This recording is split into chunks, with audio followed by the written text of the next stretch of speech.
मंडल आमर राज्य कार्यकारी कमिटी सभापति कमरेड जयसेन नायर को अनुरोध करुचे से वक्तव्य रखिए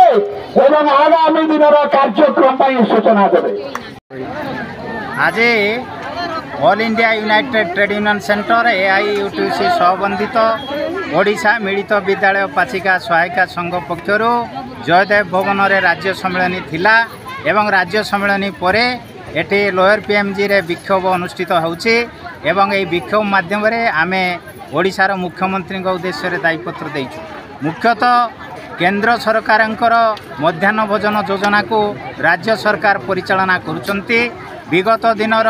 केंद्र सरकार एवं राज्य सरकार पाचिका मानक श्रमिक कर्मचारी मान्यता देना जेहेतु पाचिका माने दैनिक विद्यालय रे 6-7 घंटा काम करुथिले भी 6-7 घंटार पारिश्रमिक भी प्रदान करने केंद्र और राज्य सरकार घोषित सर्वनिम्न मजूरी मध्य प्रदान करा जाउ नाही एवं बकेया 28 मासर जो दरमा 2009 मसीहा डिसेम्बर ठारू 2012 मसीहा मार्च पर्यंत 28 मासर बकेया प्राप्य बारंबार आंदोलन करने पर अनेक पाचिका को एपर्यंत देना तांगर तालिका प्रस्तुत करना तेणु आमे दाबी करिचो जे ए बकेया प्राप्य दिया जाओ एवं 2022 मसीहा मे जून मासरे मे काम करथिले भी पाचिका मानको एपर्यंत तांगर प्राप्य देना एवं वर्ष को 10 मास मात्र पारिश्रमिक दिया जाउचे। आमे दाबी करचो जे वर्ष को 12 मासर पारिश्रमिक दिया जाओ एवं अवसर बयस सीमा 65 वर्ष को वृद्धि करा जाओ एवं समस्त प्रकार बकेया प्राप्य अविलंबे प्रदान करा जाओ एवं बीमा भुक्त करा जाओ पेंशन दिया जाओ एवं सर्वनिम्न मासिक मजूरी 28,000 टंका करा जाओ। यही दाबी रे विक्षोभ अनुष्ठित होउचे एवं आज आमे जो डबल इंजिन सरकार केंद्र रे बीजेपी सरकार ओडिशा रे बीजेपी सरकार उभय डबल इंजिन सरकार यही सरकार मुख्यमंत्री ओडिशार मुख्यमंत्री उद्देश्य रे आमे दायीपत्र देइचो। आशा करूचो सरकार पाचिका मानकु न्याय देबे। विगत दिनर सरकार माने अन्याय करिसंते तेणु केंद्र सरकार अन्याय करिसंते राज्य सरकार अन्याय करिसंते तेणु पुनर्बार ये डबल इंजिन सरकार सेमानक उपरे अन्याय न करे तांगर पारिश्रमिक एवं मजूरी वृद्धि करंतु एवं पाचिका मानकु न्याय दियंतु नचेत आम संगठन पक्षर ओडिशा मिलित विद्यालय पाचिका सहायिका संघ पक्षर सारा राज्यर पाचिका मानकु संगठित करा जिवो। आगामी बजेट अधिवेशन रे आमे अनिर्दिष्ट काल पई दीर्घस्थायी विशाल आंदोलन गढ़ी तोलिया योजना रही तेणु सरकार को ये चेतावनी देउचो सरकार पाचिका मानकर न्याय देवाई उचित पदक्षेप ग्रहण करन। राजकिशोर मल्लिक ओडिशा मिलित विद्यालय पाचिका सहायिका संघर राज्य उपसभापति।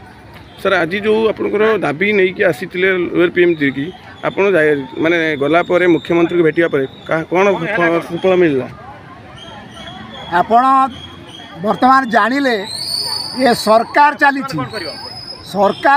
अथच सरकारी कल जो माने उच्च पदस्थ ऑफिसर से माने नाहंती कारण एथिरु स्पष्ट प्रमाणित होउची माने घर को पशिला बेले मुंड बाजुची तेणु अवस्था वर्तमान सरकारी कल रे कौन सी ऑफिसर नाहंती तेणु ये माने साधारण लोक मान सेवा करिए साधारण लोक मान दाबी पूरण करिवे एटा आकाश कइया चिलिका माछ। द्वितीय विषय होची वर्तमान आमे दाबी करुचु एवं लड़ाई करुचु पाचिका सहायिका मानक प्रति जो अवहेला होईची केंद्र सरकार स्कीम योजना रे तांकु काम रे लगाउचंती सरकारी कर्मचारी करूनाहांती 1995 मसीह आज पर्यंत केंद्र एवं राज्य उभय सरकार से बेटी कटाई चली जो सरकार दैनिक सर्वनिम्न मजूरी घोषणा करुची सेही सरकार सेही आईन को सेही घोषणा को उल्लंघन करुची। आमे आज दाबी करुचु चेतावनी दउचु ये सरकार जनगणकर दरदी सरकार बोलाउथिबा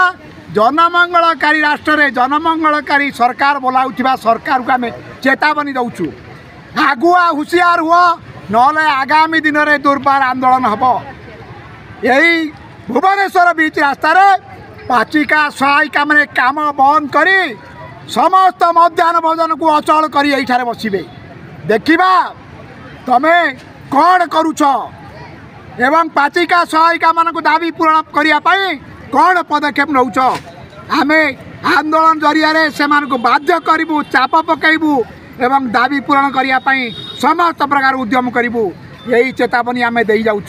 जदि सरकार बजेट अधिवेशन पूर्वर एमानकर न्याय संगत दाबी को पूरण करने कौन विहित पदक्षेप न नियंती से भली चरम पदक्षेप नापी आम बाध्य हेबू एवं जहाँ असुविधा हम से सरकार सरकारी कल दायी रही चेतावनी आम दौचु डेपुटी डायरेक्टर हमको आम दायीपत्र देचु एवं आमर दाबी संपर्कित जो 15 दफा दाबी संपर्क में अवगत करैचु जे अंततः केंद्र और राज्य सरकार स्कीम रे पाचिका माने दिन को 6 घंटा 7 घंटा स्कूल रे रहउछन्ते काम करूछन्ते सरकार जदि डबल इंजिन सरकार प्रतिश्रुति देइथिले श्रमिक मानकर कल्याण करिवे श्रमिक मानक स्वार्थ रे काम करिवे ताहाले अंततः जो सर्वनिम्न मजूरी भी केंद्र और राज्य सरकार घोषणा करूछन्ते ताको पाचिका मानक पई लागू करंतु अंततः सेमानको केंद्र सरकार राज्य सरकार सर्वनिम्न मजूरी न देवा भी एटा सरकार अन्याय एटा आमे उपस्थापन कलु एवं बकेया जो 24 मासर देइथिले प्राप्य अनेक पाचिका एपर्यंत पाई पारि नाथि 2009 मसिया डिसेंबर रो 2012 मार्च पर्यंत जो 24 मासर दरमा प्राप्य भी देइथिले से प्राप्य अनेक पाचिका को देई नांते से तार पुनर्बार सर्वे करे तार लिस्ट तैयारी करा जाऊ सेमानकु दिया जाऊ एवं 2022 मसिया मे जून रे जो काम करथिले सेटा मध्ये देई नांते पाचिका मानकु जो विभिन्न भाव में हैरान करा जाउची अन्यान्य काम रे लगा जाउची ताको न लगाइबा पई चिठी करंतु एवं पाचिका मानकु अंततः तांगर पारिश्रमिक वृद्धि पई पदक्षेप नियंतु एटा आपण डायरेक्टर को जणांतु मुख्यमंत्री उद्देश्य आम जो दायीपत्र दौचु ताकू जणांतु सरकार निष्पत्ति नियंतु नहले आमे आगामी दिन में आज नूतन कमिटी निर्वाचित होइछे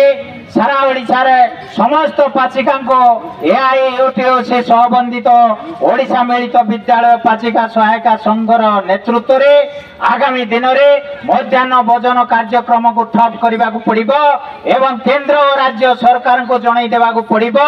जे दीर्घ 30 वर्ष धरे पाचिका मानक प्रति जो अन्याय आचरण करिसंते उभय केंद्र सरकार एवं राज्य सरकार पूर्वर सरकार माने करिसंते एवं वर्तमान बीजेपी परिचालित केंद्र सरकार एवं राज्य सरकार जो अन्याय करुचंते जदि ए अन्याय पदक्षेप को प्रत्याहार न करते एवं श्रमिक कर्मचारी स्वार्थ रे पाचिका मानकर पारिश्रमिक जदि वृद्धि न करते ताहले आगामी दिन में जो कार्यबंद आंदोलन हम एवं एटा सारा भारत वर्ष रे चांचल्य सृष्टि करिवो जे ओडिशा रे पाचिका माने ओडिशा मिलित विद्यालय पाचिका सहायका संघ नेतृत्व रे कार्यबंद आंदोलन करिसंते मानकु सर्वनिम्न मासिक 28,000 टंका प्रदान आमर दाबी पाचिका सहायका मानकु सरकारी कर्मचारी मान्यता आमर दाबी अरे जीवन देबु रक्त देबु आम अधिकार छोड़ई नेबु जीवन देबु रक्त देबु आम अधिकार छोड़ई नेबु